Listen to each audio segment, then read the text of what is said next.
Halo teman-temanku semuanya, dimanapun Anda berada, bertemu lagi dengan saya Rina Solihin dalam channel Rina Menjawab. Teman-teman, hari ini saya terpanggil untuk membuat sebuah video untuk teman-teman semua, di mana saya banyak ditanya teman-teman, ya, bagaimana saya bisa menjelaskan berita yang cukup viral ya teman-teman, yaitu bahwa bangsa Israel adalah umat pilihan Allah. Jadi mungkin teman-teman yang non-Kristen cukup bertanya-tanya dengan pernyataan ini teman-teman, karena memang di dalam kitab mereka itu tidak pernah tertulis bahwa bangsa Israel itu adalah umat pilihan Allah, umat kesayangan Allah. Nah, jadi saya punya tanggung jawab ya untuk menjelaskan hal ini kepada teman-teman semuanya, ya, terutama kepada teman-teman yang Muslim, ya, yang sangat asing dengan narasi ini bahwa bangsa Israel itu adalah umat pilihan Allah dan umat kesayangan Allah. Bagaimana ceritanya? Untuk itu, jangan beranjak dari tempat Anda, saksikan video ini sampai selesai. Tapi teman-teman, jangan lupa untuk subscribe, ya, subscribe, like, dan share video ini. Karena ini adalah bentuk dukungan dari teman-teman semuanya agar channel penginjilan ini bisa berkembang, ya, sehingga kebenaran bisa didengarkan oleh semua orang dan mereka mengenal Allah yang benar, mereka bertobat dan diselamatkan. Tanpa dukungan dari teman-teman semua, maka channel penginjilan Rina Solihin tidak akan bisa berkembang dengan baik, ya. Oke teman-teman, saya sebenarnya sangat sungkan ya untuk meminta Anda supaya mensubscribe ya setiap video saya, berikan subscribe-nya, like dan komen. Sungkan saya teman-teman, karena saya kira itu sudah harus tergerak dari hati teman-teman sendiri. Jika memang teman-teman ingin mengambil bagian, ya, mengambil bagian atau berperan aktif dalam menyebarluaskan Injil ke seluruh dunia ini, teman-teman, ya. Jadi saya melihat kenapa lambat sekali pertumbuhan subscribernya, teman-teman. Apakah teman-teman lupa, ya, tidak sempat atau seperti apa begitu ya? Tapi saya mengingatkan kembali, yuk dukung channel penginjilan ini teman-teman, karena ini channel ini akan bisa berkembang, ya, tidak akan bisa berkembang tanpa dukungan dari teman-teman semua. Oke teman-teman, dan terima kasih untuk bagi Anda yang selalu setia mendukung channel Rina Solihin. Dan saya percaya Tuhan tidak mau berhutang. Tuhan sangat menghargai ya setiap usaha yang berdampak kepada penyebar luasan Injil. Saudara-saudaraku, teman-temanku yang terkasih di dalam Tuhan, saya ingin mengatakan bahwa jika kita ingin mengenal Allah yang benar, maka pandanglah kepada sejarah bangsa Israel. Tidak ada cara lain. Tidak ada teman-teman, ya. Karena Allah menyatakan dirinya itu kepada bangsa Israel. Ya, melalui bangsa Israel menyatakan, ya, Allah menyatakan siapa dirinya. Kemudian melalui bangsa Israel Allah menyatakan betapa besar kasih anugerahnya. Melalui bangsa Israel juga Allah menyatakan betapa murkanya dia, betapa marahnya dia ketika manusia ini tidak mendengarkan segala perintah-perintahnya, ya. Betapa murkanya Allah ketika manusia-manusia ini meninggalkan Sang Penciptanya. Betapa murkanya Allah ketika manusia ini tidak setia. Kemudian teman-teman, kepada bangsa Israel juga Allah menyatakan kuasa-kuasanya. Saudara-saudaraku yang terkasih di dalam Tuhan, kita tahu bagaimana kuasa-kuasa Allah dinyatakan untuk membebaskan umat kesayangannya ini, teman-teman, dari penjajahan, dari perbudakan di Mesir. Ya, kita tahu melalui 10 tulah yang dilakukan oleh Allah terhadap bangsa Israel, dan pada tulah yang ke-10, yaitu semua anak sulung mati, saat itulah bangsa Israel lepas, bisa keluar dari perbudakan di Mesir. Bahkan luar biasanya, hati bangsa Mesir, rakyat Mesir dibuat lembut oleh Allah, sehingga apapun yang dimilikinya, perhiasannya, hartanya, uangnya mungkin diserahkan kepada bangsa Israel sebagai bekal untuk mereka pergi dari Mesir. Luar biasa, itu semua adalah karena kuasa Allah terhadap bangsa Israel, teman-teman. Dan kita tahu di dalam perjalanan pulang ke tanah perjanjian di bawah pimpinan Musa dan Harun, bangsa Israel pun sempat membelakangi Allah, teman-teman, meninggalkan Allah, tidak setia kepada Allah yang sudah menunjukkan kuasa-kuasanya, kasihnya, melindungi mereka dengan tiang awan di siang hari dan melindungi mereka dengan tiang api di malam hari, tapi itu tidak cukup untuk membuat mereka setia. Teman-teman, di tengah perjalanan, bangsa Israel membuat patung lembu emas. Membuat patung lembu emas untuk disembah, teman-teman. Padahal di depan matanya sendiri, dia sudah melihat betapa Allah mengasihi mereka, betapa Allah melindungi mereka, betapa kuasa-kuasa Allah dinyatakan di tengah-tengah mereka. Jadi tidak salah kalau bangsa Israel disebut sebagai bangsa yang tegar tengkuk. Tetapi teman-teman, itu tidak mengurangi kasih Allah kepada mereka.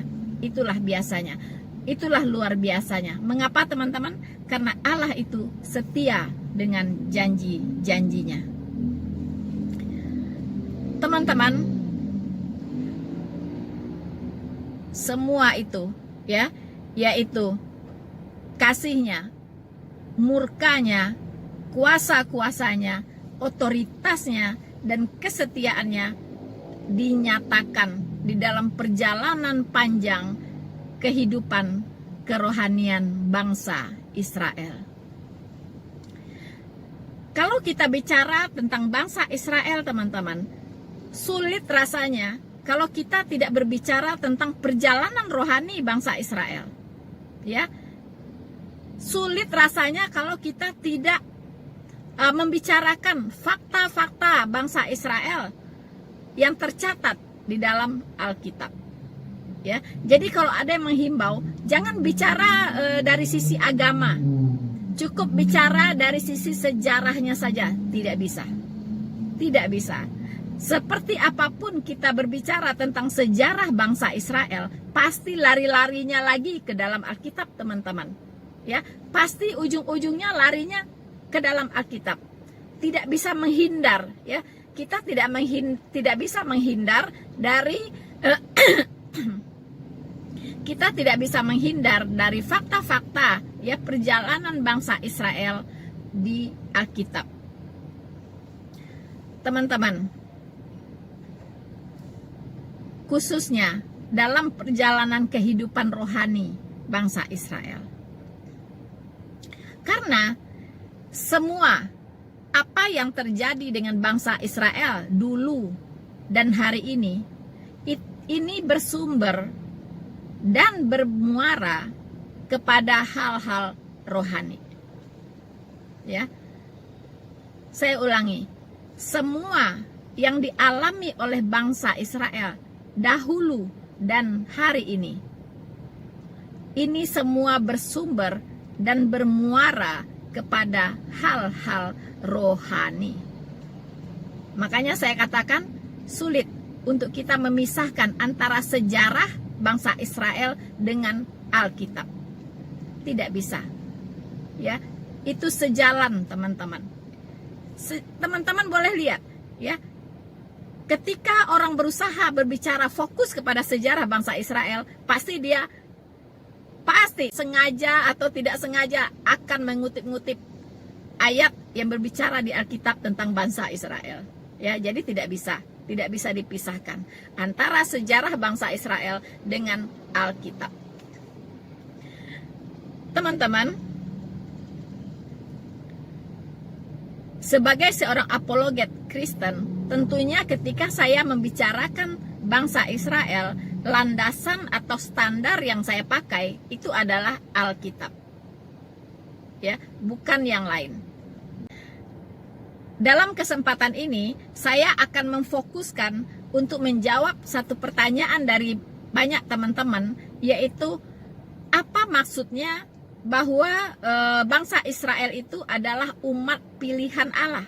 Bagaimana saya bisa menjelaskannya, teman-teman?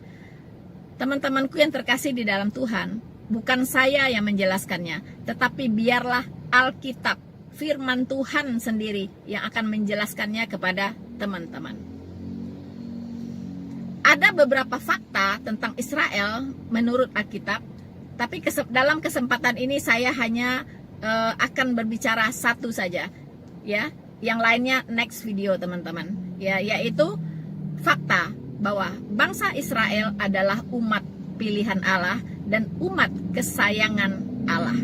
Ini fakta yang tidak bisa dibantah oleh siapapun. Karena yang mengatakan ini adalah sumbernya sendiri, yaitu Allah sendiri, teman-teman. Ya, kita akan melihat mengapa bangsa Israel dipilih oleh Allah. Ya, apa tujuannya? Apa program Allah untuk bangsa Israel? Apa misi Allah untuk bangsa Israel, teman-teman? Saya akan membacakan Ulangan 7. Benarkah bangsa Israel ini adalah umat pilihan Allah dan umat kesayangan Allah? Baiklah, teman-teman, saya akan membacakan Ulangan 7 ayat 6 sampai 9. Benarkah bangsa Israel ini adalah umat pilihan Allah dan umat kesayangan Allah?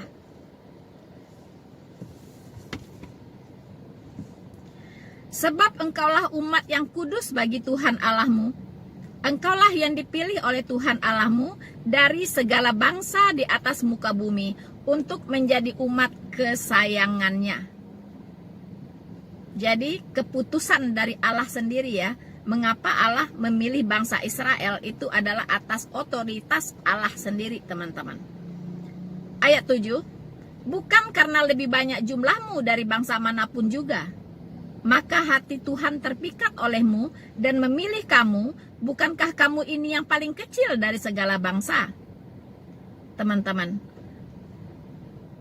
di sini sudah dikatakan, bukan karena jumlahnya banyak, makanya Allah memilih bangsa Israel.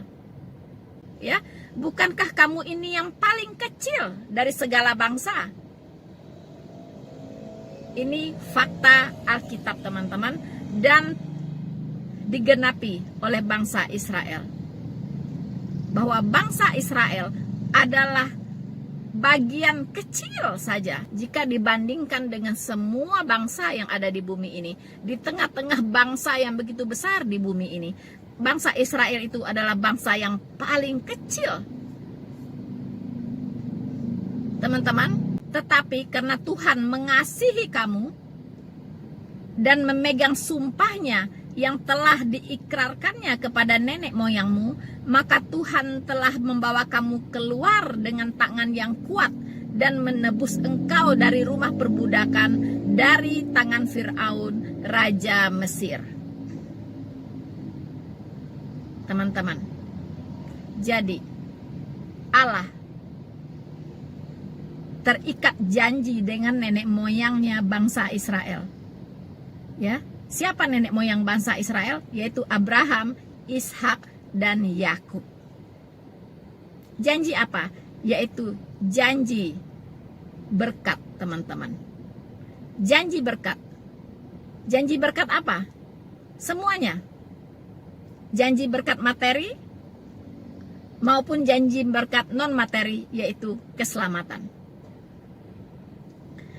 Teman-teman, kita lanjut ayat 9. Sebab itu haruslah kau ketahui bahwa Tuhan Allahmu dialah Allah, Allah yang setia, yang memegang perjanjian dan kasih setianya terhadap orang yang kasih kepadanya, dan berpegang pada perintahnya sampai kepada beribu-ribu keturunan.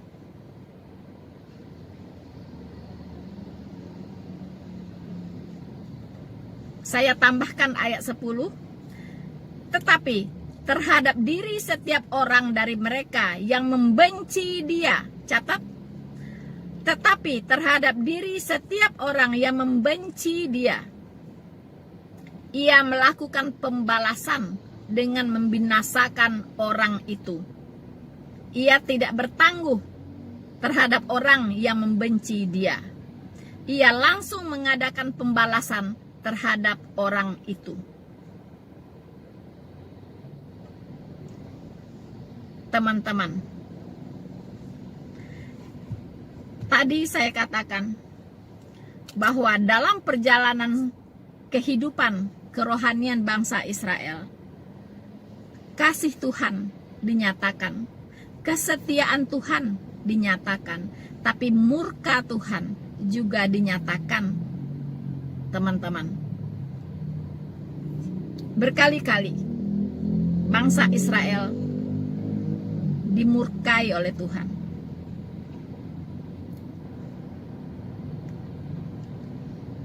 Dalam perjalanan dari Mesir menuju tanah Kanaan, karena mereka tidak setia dengan membuat anak lembu emas dan menyembahnya, Allah membuat bangsa Israel ini berputar-putar di situ saja, teman-teman, tidak tahu jalan ujung pangkalnya ya. Berputar-putar dalam perjalanan itu selama 40 tahun, nggak nyampe-nyampe, teman-teman.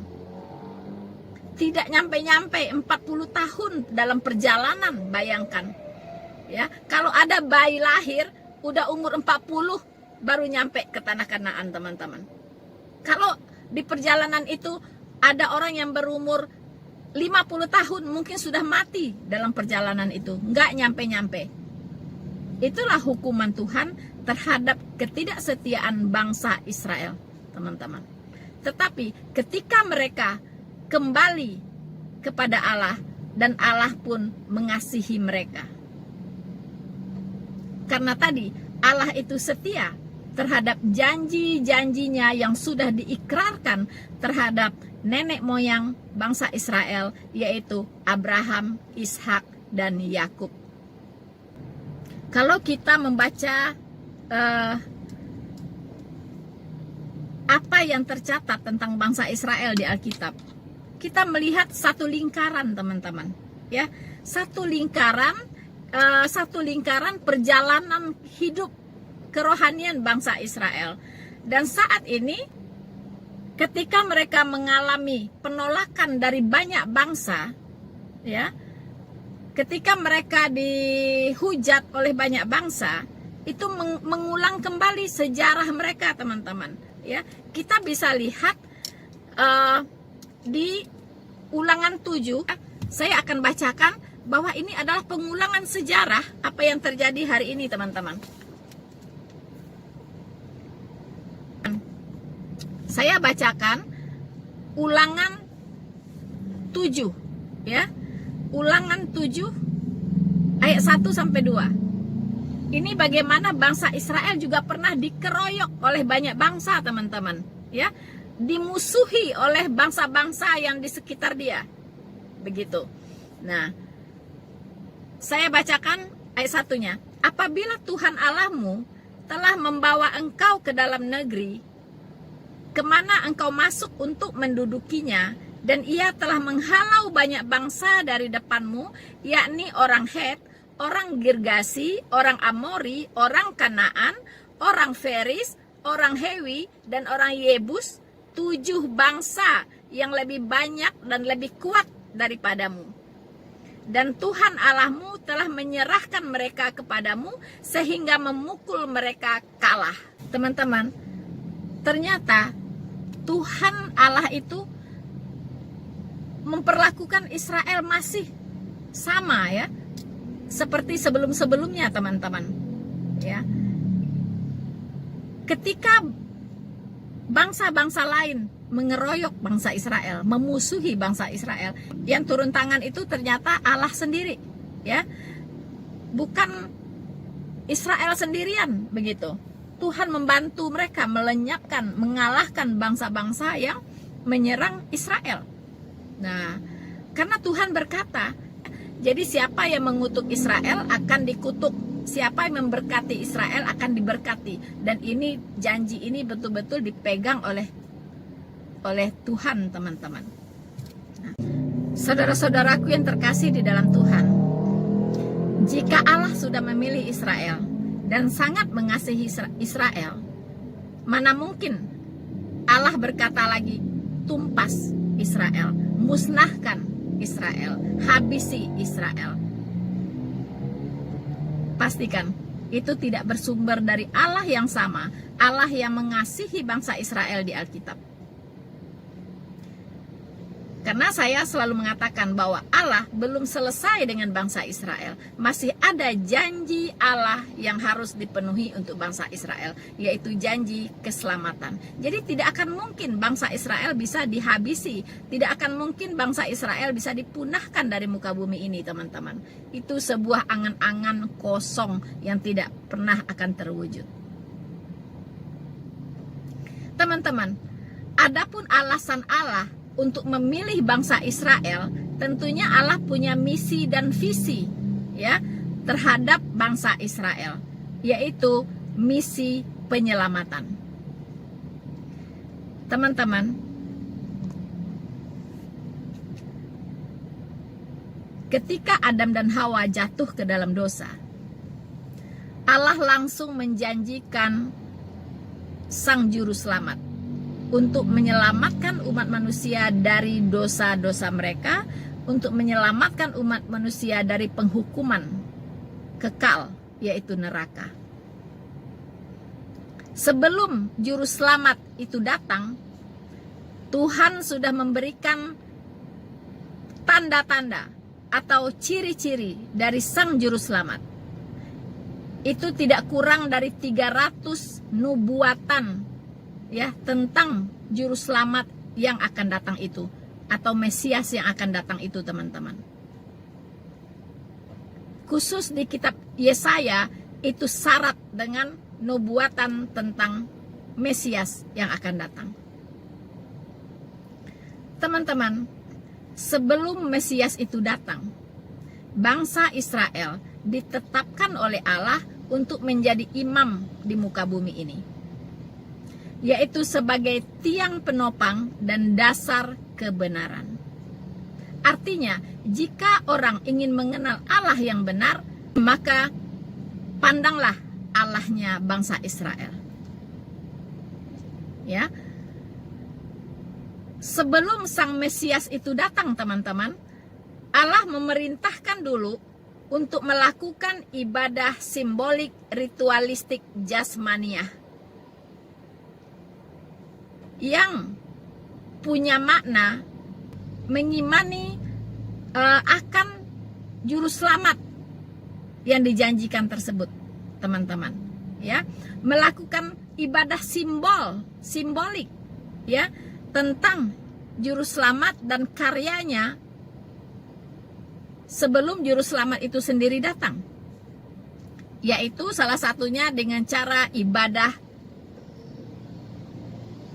simbolik korban domba, teman-teman, untuk penghapusan dosa.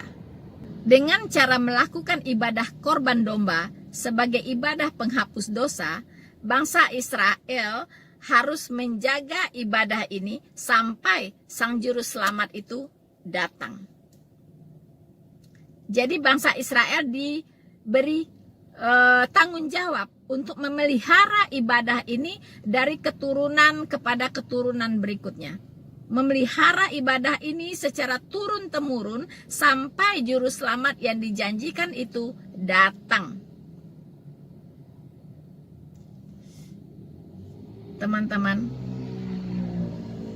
sudah dinubuatkan bahwa Mesias atau juru selamat yang dijanjikan itu akan lahir dari keturunan Daud. Bangsa Israel adalah keturunan Daud. Jadi, Sang Mesias akan datang di tengah-tengah bangsa Israel, teman-teman. Bukan di tengah-tengah bangsa lain, tetapi di tengah-tengah bangsa yang sudah dipilih oleh Allah, tempat datangnya nanti juru selamat atau Mesias itu. Teman-teman, Yohanes Pembaptis membuka jalan atas kedatangan Sang Mesias. Kita bisa baca di Yohanes 1 ayat 29. Pada keesokan harinya, Yohanes melihat Yesus datang kepadanya dan ia berkata, "Lihatlah, Anak domba Allah yang menghapus dosa dunia." Yohanes Pembaptis berseru, teman-teman, "Lihatlah, Anak domba Allah yang menghapus dosa dunia." Artinya, bukan dosa sebagian orang, bukan dosa sekelompok orang saja, tetapi dosa seluruh dunia. Menghapus dosa seluruh dunia, menghapus dosa semua manusia. Dosanya Fir'aun, dosanya Ahmad Didat, Zakir Naik, itu semua dihapus, teman-teman.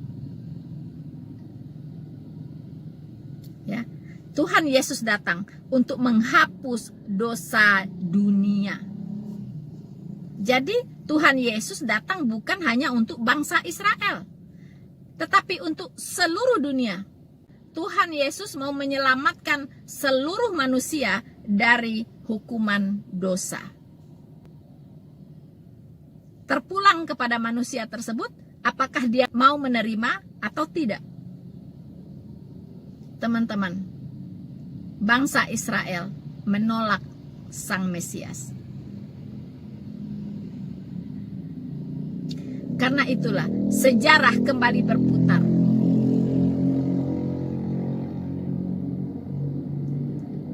Ketika dia meninggalkan Allah, ketika dia menolak Sang Mesias, hukuman Tuhan berlangsung, teman-teman. Kembali bangsa Israel diserakkan ke seluruh bumi dan dibenci, dianiaya oleh semua bangsa, ditolak oleh semua bangsa. Mereka cukup menderita, tetapi Allah setia. Bangsa Israel kembali dipanggil pulang untuk menduduki kembali tanah yang sudah diwariskan oleh nenek moyang mereka, oleh Abraham, Ishak, dan Yakub. Dan mereka akan ditolong oleh Allah untuk kembali memiliki apa yang sudah menjadi milik mereka, apa yang sudah menjadi milik nenek moyang mereka sebelumnya, yaitu Israel. Teman-teman, bangsa Israel belum menerima Sang Mesias.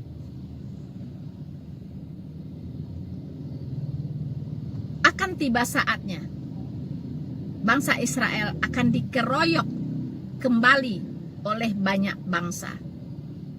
Selalu berputar kembali, berputar kembali, berputar kembali. Tetapi tanpa mengurangi kasih setia Allah kepada mereka. Karena apa? Karena Allah terikat janji dengan nenek moyang mereka, yaitu janji berkat, teman-teman. Berkat rohani maupun berkat keselamatan.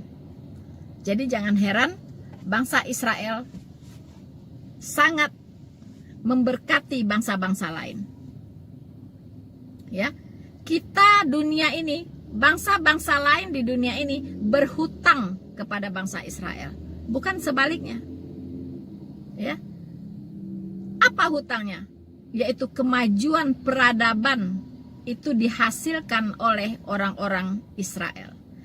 Kemajuan teknologi, ilmu pengetahuan, sains, itu semua adalah karya-karya orang-orang Israel, teman-teman.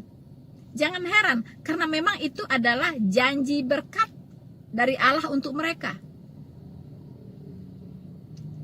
Anda lihat, ya, Israel sudah disulap menjadi negara yang green, teman-teman, yang subur, ya. Teknologi pertaniannya maju luar biasa. Bangsa-bangsa lain kalau mau memiliki teknologi pertanian yang canggih, belajarlah ke Israel. Begitupun dengan teknologi komunikasi, teman-teman. Begitupun dengan teknologi pertahanan, ya, persenjataan. Apalagi bangsa Israel juga menguasai perdagangan, teman-teman. Mereka ahli-ahli dagang semuanya. Sejarah sudah membuktikan di mana ada bangsa Israel, di situ ada kemajuan, teman-teman. Di situ ada pergerakan ekonomi. Itu sejarah sudah mencatat, ya, di banyak negara di mana ada bangsa Israel, di situ ada pertumbuhan ekonomi, teman-teman.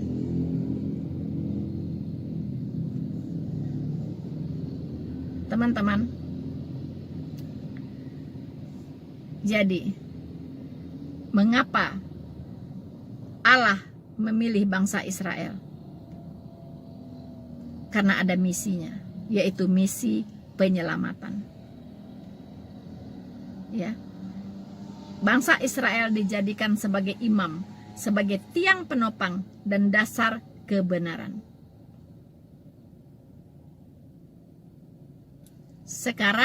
Sekarang bangsa Israel belum menerima Mesias, karena dia tidak percaya bahwa Mesias akan datang seperti Kristus datang, naik keledai muda. Ya, dia membayangkan Mesias itu akan datang sebagai raja. Dia tidak tahu bahwa raja yang dimaksud di situ adalah raja kerajaan sorga, bukan raja dunia ini. Dan Mesias dikatakan akan membebaskan bangsa Israel dari penjajahan. Mereka mengertinya Mesias itu akan membebaskan mereka dari penjajahan Romawi. Padahal yang dimaksud di situ adalah Mesias akan datang membebaskan bangsa Israel dari penjajahan dosa. Disitulah kesalahpahamannya bangsa Israel terhadap Sang Mesias. Tapi mereka percaya bahwa Mesias itu ada, teman-teman. Mereka juga beriman kepada Sang Mesias itu, ya, teman-teman. Dan mereka beriman kepada Allah Jehovah. Sama dengan orang Kristen. Tapi bedanya, kita Kristen, kita sudah menerima bahwa Yesus Kristus itulah Sang Mesias yang dijanjikan oleh Allah. Semua nubuatan tentang Mesias di kitab suci sudah digenapi secara akurat. Tinggal hanya beberapa lagi yang belum tergenapi, yaitu second coming dari Sang Mesias. Teman-teman, saya kira janganlah kita mengutuk-ngutuk Israel. Karena Tuhan itu berpegang teguh dengan apa yang dia ucapkan.